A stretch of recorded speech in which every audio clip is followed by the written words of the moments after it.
I'm able. I want this for you. And I'm going to do this for you.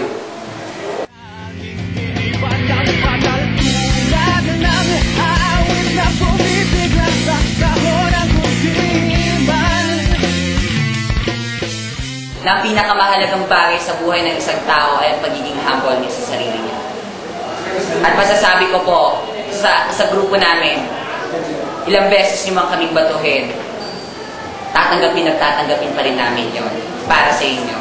And now, I'm Christian Paul Sudio. Don't forget my name, Christian Paul Sudio. Don't judge me because you're not a judge.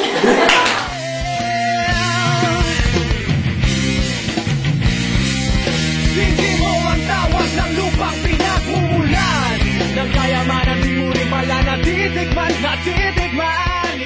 Nandito ngayon, pantay-pantay, dapat pantay-pantay bilang economics student. Sana hindi tayo magpatak-patak dahil sa mass comm ka, pol sci ka, economics ka, English ka.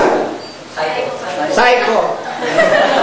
Ayun. Sana hindi tayo magkawatak-watak dahil tayo pamilya ng CAS at gusto ko maging existing and real part ng CAS. Kailan malilinis ang bahid ng dumi?